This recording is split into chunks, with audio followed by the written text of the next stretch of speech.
One piece of housekeeping, I want to ask Bob Chen to share some information with attendees about a side hustle we're working on that we would love to have folks get involved with. Always scheming. Thank you, Joe. One of the main goals of this conference is to connect and to collaborate. We can do so much more together than we can individually, and the work that we've heard today and we'll hear tomorrow is incredible across Boston, across this country, and across the world.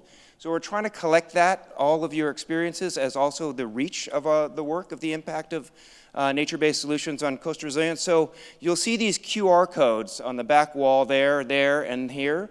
We're trying to collect where you are working, what projects you are doing on coastal resilience around the world, and we put that on a story map that will be on the conference website at the end of this. A doctoral candidate, Kayla Bradley, is she here? Is working on this story map here. She is right here, and she's going to interview a few of you over the couple days. We'll have audio bits in that story map as well, but the map itself will say what the reach and what the experience that we're drawing on around the world. So please go on that QR code, find the map, the address. There's a little OK green to submit that with a description and a name, and I think it'll be really impressive to see the collective impacts of this work. So thank you very much. Thank you, Bob. Do that at the poster session or whenever. On to the afternoon. I would now like to introduce our afternoon keynote speaker, the City of Boston's first Climate Chief Officer, Brian Swett. In addition to overseeing the Environment, Energy, and Open Space Cabinet, as Chief Climate Officer, Brian is charged with leading the Mayor's bold agenda on climate action throughout the city while advancing Boston's commitment to sustainability, resilience, and environmental justice. Brian is a nationally recognized leader in climate change and sustainability strategy with over 2 decades of leadership experience in municipal government, private sector real estate development, federal government, and nonprofit sectors. Prior to accepting the role as Chief Climate Officer, Brian served as principal at Arup, a global engineering, design, and consulting firm focused on sustainable development. Most recently, he served as their America's East leader and a member of the Americas Region Board. Brian returns to the City of Boston, where he previously served as the Chief of Energy, Environment, and Open Space from 2012 to 2015. Over his tenure, Brian led a variety of major policy and program initiatives, including developing and passing a rental inspection ordinance and Boston's energy benchmarking ordinance, BERDO. He launched Climate Ready Boston, the City of Boston initiative to plan for near and long-term impacts of climate change, and led the update of the 2015 Climate Action Plan. Under his leadership, Boston was recognized by the American Council for Energy Efficiency as the #1 city in the country for energy efficiency policies and programs in their 2013 and 2015 biennial rankings. Brian, thank you for joining, and look forward to it.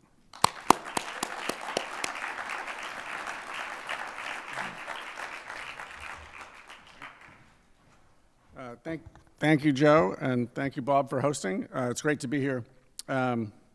That bio just makes me sound old, but it did remind me that if we tried to host something on climate resilience before the near miss that is Sandy here at UMass Boston, we'd fill probably 2 tables, right? And it's just remarkable to see how far we've come without being very lucky, without the storm having devastated Boston, and we've had near misses for a long time. So we are garnering the momentum to take the actions that we need to, which is very exciting. And I happened to be in office during Sandy. There are some slides. Oop, there we go. So as Joe mentioned, I have the privilege of being Mayor Wu's. I can see it over there. You'll just have to turn around. Mayor Wu's Chief Climate Officer. This is a new position in Boston, really to center action on climate change. And for those of you, and I see a lot of friendly faces in the room from years at this. For those of you who know me, I am a big fan of government enabling and government organization enabling the actions we need to take. And as we pivot from really a decade of planning around both mitigation and adaptation to a decade of action, you need to center accountability, you need to center the voice of the city in a way, and that's the creation of this position, is to be able to say climate action needs a cabinet level appointee with direct responsibility over offices, but collectively, working with their colleagues, both in government and in the private sector, to drive the change that we need. So I have the privilege of being in that role in its inauguration. And one of the first things the mayor and I did was really create an org structure behind it to enable this all-of-government approach. So we created a climate council in September, and it is a baker's dozen of my colleagues, some of which may seem like usual suspects, head of housing, head of planning, and others are really critical to enabling the change we need. The head of community engagement, the chief financial officer, how are we going to fund and finance all of this? The Boston Water and Sewer Commission, we know we need to control the drains.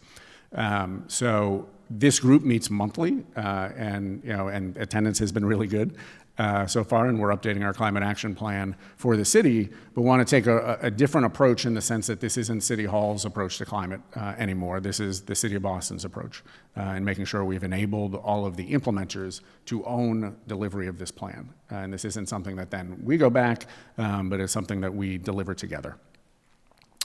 Excuse me, so very briefly, just in terms of the 4 pillars, in terms of the climate priorities for the mayor and for the city and myself, first and foremost, built on a foundation of climate justice. It is not a separate pillar in Boston, it is the foundation on all of the action on which we do. So it is not this separate silo. If we're going to take a restorative justice approach to climate action, it means we have to ask the question up front.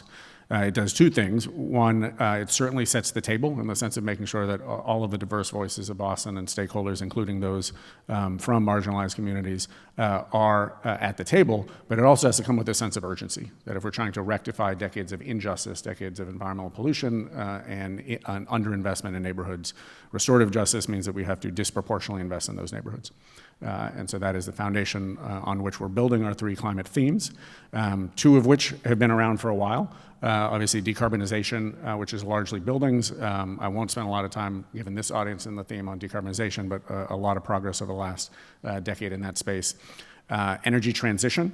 As we largely electrify our buildings, we need to have renewable power to tie into. We also need some additional systems of zero carbon energy and zero carbon thermal to transition. That's the newest space for us. It's the least regulatory for the city of Boston, but it is absolutely critical.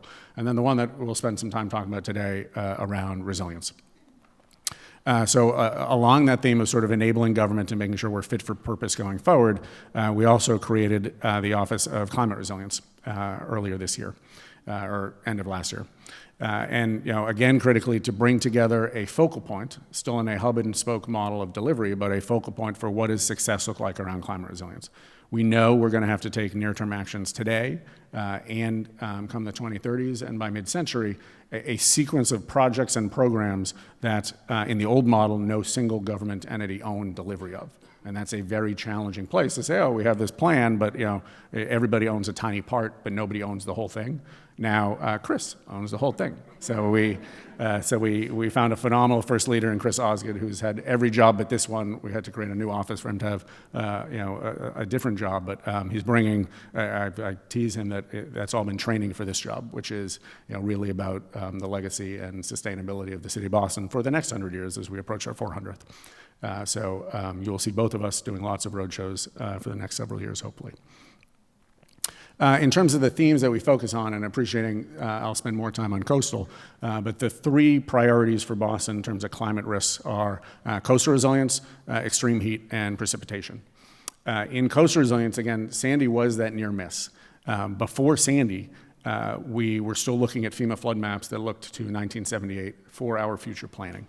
So we were building things in places and in ways that didn't make sense because we were saying the future environmental condition for the latter half of the 21st century is going to be just like it was in 78, and that's the worst we should plan for. That changed almost overnight. But as folks in the room know, government doesn't move that quickly. But the mindset changed overnight. So the first thing we did is work with a bunch of folks in the room of developing future-looking flood maps. And I'm proud of where we've gotten to in Boston. In less than 10 years, we're now the only city in the country that has a coastal flood resilience overlay district ordained in zoning, which means that we designed and modeled what does the 1% storm look like in 2070. We put in at the time, which was a relatively middle of the road, but may look more optimistic given today's conditions, 40 inches of sea level rise, and then 1 to 2 feet of freeboard on top of that, and said that is the zone that people need to plan for future sea level rise in Boston. Because if you're building a building in Boston, we don't just care that it's safe for tomorrow when you open your building. We want it to be useful and vital and vibrant for its full useful life from a construction standpoint. So we picked a date, we picked a model, And that is still, we're the only city in the country. And so when folks say, why are we comfortable to continue to build on Boston's waterfront, that is one of the reasons why we are comfortable, is that those buildings are built as a property to be prepared for their entire future life. We also know, and we'll get to this, that development enables us to have the resources to then protect neighborhoods. And we know that the solutions that are coming out of this are going to cost some money. So that's the Coastal Flood Resilience Overlay District. I'll talk a bit about the Army Corps in a bit, but we are doing a lot around climate resilience coastally, post-Sandy. Extreme heat, I do want to emphasize for folks, and again, not the theme of this conference, but that is from a human health perspective, that is still the largest impact on human health. More folks die from extreme heat in this country and around the world than any other climate event. It happens to be most oftenly impacting the young and the elderly and those with respiratory diseases, and these don't happen in named storms. They happen in 5, 10-day heat waves. So that is a big concern in Boston as we think about our temperatures starting to feel like Baltimore come mid-century, and by end of century feeling like Mobile, Alabama. What we call a heat wave today, which is 3+ days of plus 95-degree temperature, becomes the average summer by the end of this century. And are we prepared for that type of infrastructure? So we have a variety of solutions around both passive and active, but it is something that the city has to and is paying a lot of attention to. And then lastly, precipitation. The first two, as climate events, have the advantage of a little bit of warning. So heat waves don't come without some warning. Most of the major storms that we're concerned about here, you have some days to plan. The precipitation events are the scariest from an emergency response perspective. If you looked at the weather forecasts in Brooklyn before their major deluge, in Leominster, in Montpelier, they just called for heavy rain. It was not life-threatening rain. And that means there's a different set of solutions that have to be more passive, because we don't have time to put out temporary flood barriers when your basement is actively filling up. So how do we understand those types of challenges better, where the flooding is happening, and how do we move forward? I hope folks in the room, this is the 1-year anniversary, I think it's a positive anniversary, of a stormwater fee at the Boston Water and Sewer Commission. And it was designed to make transparent the fact that our stormwater infrastructure costs some money to maintain and build out. It did not add additional fees to existing ratepayers, but we did find several hundred parking lots that, because they didn't have a water meter, had never been paying for the system that their water was sloshing into. So now they are contributing to the system appropriately, because we're charging them based on impermeable surface. We are also providing incentives for folks to reduce their impermeable surface.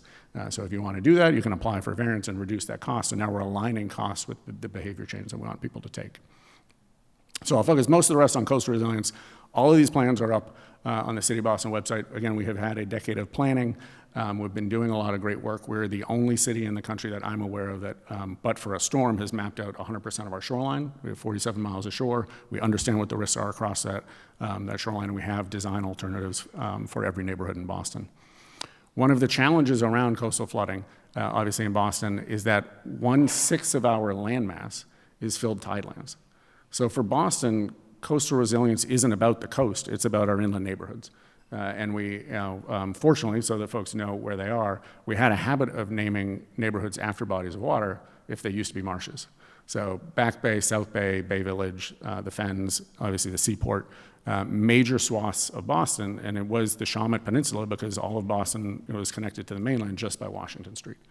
So when you see this picture of the do-nothing of the 2071% storm, this is not only neighborhoods, but massive pieces of infrastructure, economic development zones, neighborhoods of every type. This is the do-nothing scenario, or the, we'll just take a step back from a block. It doesn't work in Boston because 1/6 of our land would be impacted by doing nothing. So that's another reason why building on our waterfront, if that's where the economic value is to help us afford to protect our neighborhoods, is exactly what we need to do in the appropriate way. And we view this as an opportunity, right? And we've, Kathy Abbott and I wrote a great piece on celebrating the 40th anniversary of the Harbor Walk. That was the beginning of the investment in an equitable, diverse, accessible, and fun waterfront. Now the Harbor Walk has to be part of our coastal resilience infrastructure and solution. So how do we envision this as an opportunity to even further engage with our waterfront? In terms of the aggregate costs, and then we'll get into some of the projects, we're talking in the billions. Order of magnitude, I want people thinking as the next Boston Harbor cleanup. And for those who were here in Boston when that happened, most folks were betting against us. They thought technologically you couldn't clean the harbor. It was one of the dirtiest in the world at the late 1970s, early 1980s. And even if you could do it, it would break the bank. Very few folks regularly complain about their water bills now. They complain a lot more about their energy bills, about transportation costs. We found a way of delivering it, and we now have some of the cleanest urban beaches in the world. So it is possible. Order of magnitude, that was $5 to $6 billion in today's dollars in terms of Deer Island and the infrastructure around it, and created an estimated over $100 billion in economic value on the waterfront. The big dig in the waterfront development we've had over the last 20 years doesn't happen without a clean harbor. So that's the headspace we're in, that order of magnitude of cost, but that order of magnitude of value, right, in terms of protecting the city of Boston. And we've begun with what we own. One of the challenges that Chris and I have, and the mayor has, is we actually only own 16% as a city of our shoreline. 30% is owned by the private sector, 50% is owned by the state, be it DCR in terms of our beaches or Massport, and 4% is owned by the federal government. So we've begun with what we own, which is predominantly parks. And as we're restoring waterfront parks, we're trying to wrap the climate resilience infrastructure in the park. So when you're at Martin Richards Park, phenomenal park, great place to have lots of vertical play. All of that vertical play in the ship is actually part of the climate resilience infrastructure, protecting Sleeper Street, helping inspire children visiting the Children's Museum, and it's hidden, right? You know, the climate resilience infrastructure is hidden behind the scenes. The benches that you see on the image on your right of Langone Park, that hides the seawall, the expanded seawall. So the area that we actually have to close off during a storm event, we can put in a deployable when the storm is coming, but you're sitting on a seawall. So how do we wrap our coastal resilience infrastructure in things that we want on our waterfront anyways? And we've begun to do that. These are three sort of prime examples that we've delivered so far. We have a lot more work to do. We frame this out because in the aggregate across the 47 miles, it's on order of about 100 projects, but it's over the next 35, 40 years. We have, in terms of today's storms, we've prioritized the current flood paths and inflow areas. And then we have about 18 projects to get well underway by the 2030s. And then beyond that, it's our work with the Army Corps. We are halfway through a 6-year study with the Army Corps that has the potential to unleash 65% federal funding. It is going really well. And a large credit to the folks in the room, the visit from the Army Corps General who came up this summer and had a 3-day visit with Chris and a great boat tour. Just phenomenally impressed with how prepared the city of Boston was to collectively move forward with solutions. And it wasn't teaching people about the risks, people were already there. They were talking about the how and how do we invest in our waterfront to stay here. And so you all will see some of the early results of that in terms of some of the planned solutions coming forward very shortly. But there is the here and now. Now, how many folks were, this will be a good poll, I haven't done this question before, Chris. How many folks were at the first National Deployables Day in Boston on September 27th? Nice, that's not bad. All right, so I hope the rest of you come. It will be in September because it is National Preparedness Month. This is the first one in the country. And Chris and I will do a 2-hour roadshow tour afterwards again, which was great. Barbara Moran stayed the whole time. We had some great visits. These are buildings, both private and public and park space, that have temporary flood deployables that can be put out in several hours' notice when a storm is predicted to come. That is one of those immediate near-term solutions. We intentionally had it in September because it is National Preparedness Month. It was a pure coincidence that September 27th was when Helene was devastating South Florida. The same solutions in terms of deployables we had in sunny day weather here in Boston was what was protecting Tampa General Hospital from 10-foot storm surge and keeping their emergency room open. These work. This is not the sandbags of 25, 30 years ago. This allows us to actually buy us some significant time to build out that permanent infrastructure. So we will do this again in September. Hopefully there'll be many more buildings participating, and we want to encourage folks to own the here and now risk. When we think again about the 2030s, there are about 18 projects and in various stages of being underway to close those critical flood paths that not only protect that waterfront, but the neighborhoods behind it. And we're well underway on design of these. Some of these are more complicated than others. A lot of these involve public-public partnerships like Route 1A, which crosses over into Revere. There's no point in Boston taking its action if Revere doesn't take its action, which is actually a state-owned road. And there's lots of public-private partnerships. A lot of our near-term flood paths in the 2030s involve private sector owners. We want to work with them because their protection is actually the protection of the neighborhood behind it as well. And then I'm sure this is the 18th or 19th picture of this demonstration, but I had to give kudos. It was one of the cooler press conferences and ribbon openings. It is really cool. And it's great to see Boston as a living lab. Boston wants to be a living lab around climate tech, and in particular coastal resilience technology, and this is a great demonstration of that. If you have ideas, come see Chris and I. We want to see these deployed. And this is part of that solution of a clean, vibrant Boston Harbor as part of our coastal resilience solution. These are mutually reinforcing, not in counter. On extreme heat, as I mentioned, we have both passive and active solutions going on here. So in terms of active solutions, the last thing we want to do is cancel a long planned community event because it's 100 degrees out in a park and say, oh, we're going to have to cancel your permit because we're worried about health and safety. So we're doing everything we can to bring temporary heat resilience in the sense of cooling tents, misting towers, infrastructure that we can safely have folks host their events, in particular in our parks and our plazas in the summertime. But we're also working to reduce the passive urban heat island effect in Boston. We know that the city of Boston heats up a lot more, in particular in our environmental justice neighborhoods, where they don't have the same level of canopy coverage. And how do we correct that through proactive, disproportionate investments in those neighborhoods that are overheating now? So that's everything from canopy coverage in terms of both maintaining our existing street trees as well as planting new ones in those neighborhoods, green infrastructure in terms of stormwater swales and reducing impermeable pavement. Our default should be some type of vegetation, and we only put gray infrastructure absolutely where it's necessary. And then some creative projects about how do we find those opportunities to reinforce. So the top left, if I'm looking correctly, is the 28 bus route. We did green roofs on top of the bus shelters. I believe it was at least in the top 5 of the mayor's Instagrams for 2024 in terms of following, because I think it was this awesome win-win-win. So green roofs capture stormwater. They provided cooling shelter in terms of on the bus shelter. If people are waiting for a bus, it's not just the bus experience, but it's like, what's your experience when you're waiting for the bus? That's important. And the third win, which is I think the coolest, was it was a pollinator highway. Through this shelter, we were able to connect up and design the right species of plants that were going to attract the bees to go where we wanted them to go. And we have a phenomenal Frederick Law Olmsted design park system, but sometimes the distances between those places are too far for a bee to naturally want to go. So how do we find opportunities to actually bring the right type of vegetation to be able to create pollinator highways?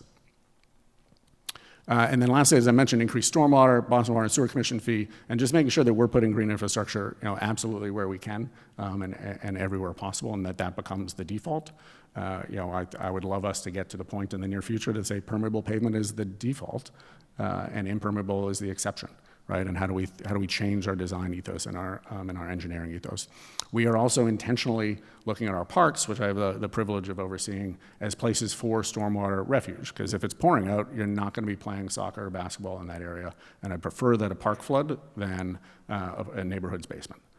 So how do we design, as we're redesigning our parks, to be sponges and absorb water more safely and carefully? And honestly, our trees need it. So when I talk to Ned Friedman at the Arboretum, they want more water, not less. For the health of the trees, in particular because we know we're going to experience more periods of drought, and so we need to actually have that capacity to both recharge quickly and protect our trees. And these are some great examples. If you haven't been to City Hall Plaza since it was opened a couple of years ago with the new play areas, the new Sasaki designed green infrastructure, I urge you to check it out. I love watching the playground. It is used almost 24/7, 365, and it shows you with design intent and the right green infrastructure approach, you can bring back what had been a pretty dead in between the Big Apple Circus, a pretty dead plaza. And great examples of sort of parks and green infrastructure throughout. So I know I covered a lot of topics. We want to be really transparent in the city, and we get lots of questions from folks that are answerable with more periodic updates than as much time as Chris and I can do roadshows. So this is the source of truth. We wanted to create a single source that we can update for folks. This is the Green New Deal dashboard. It has all sorts of topics, including funding, which is getting a lot of attention today, in this here and now. But what are progress on projects? What are our KPIs and metrics? How are our programs going? So I invite folks to check back here. If you have ideas of metrics or ways we should be shaping that information that we're not, let us know. This is a living design, and we want to make it useful, in particular for folks who would attend a conference like this. So that was the quick survey that Joe had asked me to do, and I did save some time for questions, understanding that I am in between you guys and the bar, which is always a challenging place to be. So at some point in time when people start getting up, I'll say I'll step back. So thank you.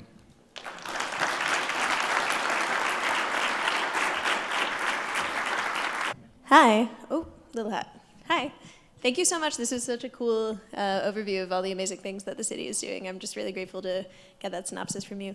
My name is Karen. I work for Kathleen Stone Island Outward Bound School, and I'm a course director for our youth employment program over the summer called Green Ambassadors. We work with high schoolers from Boston, and a big part of what we do with them is we teach them about climate justice. And so we've been developing this curriculum for them for a few years. And one thing that I'm really hoping to do this summer specifically is like really ground it in like what is going on in our city and on our island. But I think a big part of that, there's so much despair right now in our young people and in our students, and giving folks hope, creating hope when it feels like there is none, like someone said earlier, is really important. And at the same time, when you're working with high schoolers, and it's like 95 degrees because, you know, our planet's getting warmer, sometimes it'd be hard for them to focus. So I guess I'm wondering, from the city of Boston's perspective, is there any, like, what is happening with engagement with, like, students, young people? Are there any folks on your staff who are, like, really good at talking to teenagers about these kinds of things, who, like, know how to talk to a kid and make it engaging and make it hands-on? Or if you or honestly anybody in the room right now has any like climate justice related curriculum or modules or lessons or people or really anything like that, please come find me. I would love to hear any resources people have. But yeah, specifically the question is, what are you doing? What is the office doing in terms of like education, outreach, talking to young people specifically? That's a deep question. That's great. So a couple of examples. One, I definitely encourage you to follow up with Chris and Nayeli after the conference. Engaging young people is not just engaging them to give them hope and give them a sense of direction and optimism, but these are the future folks who are going to help us deliver the solutions that we need. So I'd start, and I'll get to the engagement, but in the next month we're going to be issuing a Boston Green New Deal jobs assessment, which is going to map out a couple of dozen jobs in Greater Boston that we know we need on both mitigation and adaptation. And this is tens of thousands of jobs that we're short of, that we know. Some of which involve a little bit of training after high school, some of which involve going all the way through getting a PhD. And one of the things we're going to be working on really concretely as that comes out is bringing together all of our high school through higher ed to say, let's make sure we have training programs in an organized fashion so that they're all covered. But everybody's not trying to do everything at once. So, Madison Park and Boston Green Academy, may have, 3 of these jobs. MIT may have others. Northeastern may have sort of career paths. But let's organize this. I used to be on the board of the Boston Green Academy, the only public charter school in Massachusetts focus on the Green New Jobs agenda. And it's awesome to go back and talk to those students. They're so sophisticated in their solutions. And they are filled naturally with optimism because this is their future, and they are far brighter than I ever was at that age, and with a skill set that is far more transferable, and a passion to get things done and not take the status quo as a given. And I think part of my optimism is from the fact that we have a mayor and a city that is talking about structural change, that is not talking about incremental change, but we want to change the systems. And it's not just within City Hall. It's not just the first mayor to say to actually deliver on reforming the BRA and bringing a planning department in, which will have long-term ramifications for the health of the city of Boston. But it's about our look at our energy systems, our look at our coastal resilience infrastructure in a way that says, we've been bet against before. And I'd revert back to the Boston Harbor cleanup. Like, everyone was betting against us, and now people come here and they forget that this was one of they're writing songs about how dirty the harbor was, and now we can't imagine not being on it. So we have done big things in Boston before, and we continue to do big things here. I am heartened about not only the stakeholders in the room, but in particular because we're at UMass Boston as a meds and ed city. Medical institutions and higher ed, those folks tend to have a really long-term time horizon and invest in programs with youth and engaging with folks in terms of jobs and career paths that take climate into account, because those institutions aren't moving out of Boston the same way City Hall is not moving out of Boston. So I think a significant proportion of our staff loves to talk to young folks in addition to Chris and Nayeli and myself. So happy to chat further, but I mean, they are part of the solution. We do have to be careful as sort of the adults in the room. This is not their burden to solve. This is our burden to do restorative justice, for our generation and our parents' generation, and turn over something that, that we're well on our way, to success. But we're going to need, their motivation and energy and help and technical savvy, like never before. Thank you so much.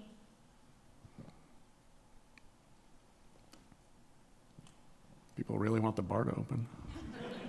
There are a couple back there.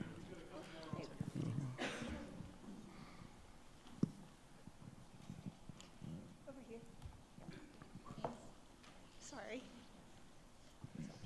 Hi, I'm curious how the city is approaching their response to the accessibility of the heat mitigation structures and the immediate responses, especially making sure it reaches people who need it most, like those with limited mobility and the older populations who are the more vulnerable people and need those response structures more. How is the city dealing with that and kind of bringing that to people?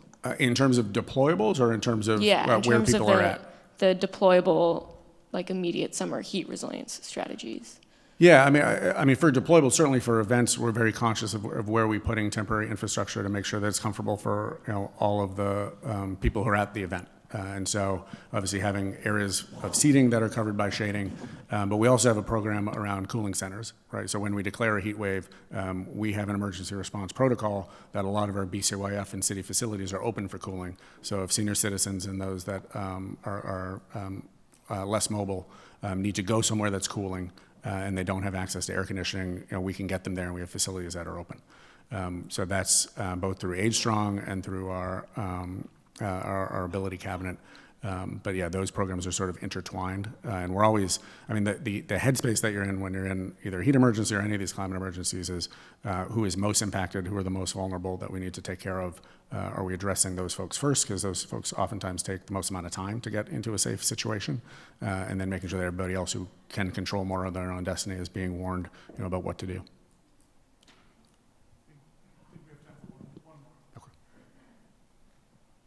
All right, I just have a question about the public engagement and maybe the response by Bostonians. From my perspective, being a designer and an engineer, people love green infrastructure and green projects afterwards. It looks great, it provides benefit in so many ways, but beforehand, when it costs them money, when you're changing the status quo, people are not okay with this type of thing. So I'm just curious what Bostonians do, how they've reacted to the stormwater tax, and if you have public engagement forums or educational signage or installations to kind of assess what they think. Great question. First, we don't call anything a tax. So that's one of the keys. So it's a stormwater fee, and it was based on use, right? So it was trying to make sure I mean, that the we know users of systems. Bostonians hate taxes. Yes, so we don't, so we, yeah. So, I mean, I think to some degree, and like I was just talking to Kathy, like I love this piece of art here. And there was another one on the energy necklace shortly after Sandy that talked about height. Ellen Douglas, for folks who remember when she was going around, walked around with a 6-foot tall staff to be able to say, we need to visualize the metrics of what is impacting us. So we've spent years socializing the concern of the do nothing scenario to the point where Chris and I and the team rarely bump into anybody who isn't aware that this is a massive challenge for Boston, that this is the existential threat. So we've created the headspace where we're about the solutions. And there's so many folks in Boston, institutions, people, neighborhoods, folks who've lived here for a dozen generations, who aren't going anywhere and are pot committed to solving it in Boston. So you get from the do I care and the why to the how do we do this fairly quickly. We have tried to be fairly friendly to pilots and innovation for a long time. Mayor Menino, who Chris and I worked for a long time ago, started the mayor's office in Newbury Mechanics, wanted an outfit in City Hall focused on innovation and changing norms. That's the headspace that we take to climate, saying, well, we might not have all the solutions, but we want to try a bunch of things out in safe places to do that and change the policy as we get there. We've been doing green infrastructure stormwater swales for 5-6 years now. We're ready to now say, here's the standard. We're going to change that norm so that the original engineering that goes out, which is usually when you're defining your costs, defines what we want. A lot of times, green and innovation is the change order as opposed to in the original spec. So you want to get to the original spec as quickly as possible to say, this is what performance looks like. This isn't an added cost. This is just performance. The other approaches had lots of externalities tied to them that we don't want to embody anymore. There were no questions about federal funding, so I will go to the bar.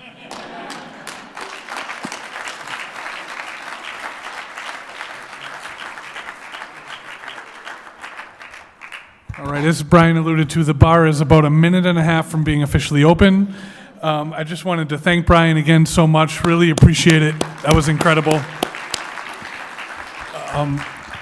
The city of Boston is just such an incredible partner in the Stone Living Lab, and I see so many amazing colleagues from the city here. I'm not going to name them all by name, but do want to say thank you to Chris Osgood for his role in the executive committee of the lab, of course, too. And I've been able to collaborate with Chris for almost 8 years now, and just always a pleasure. So thank you for being here today as well and for your work with the city.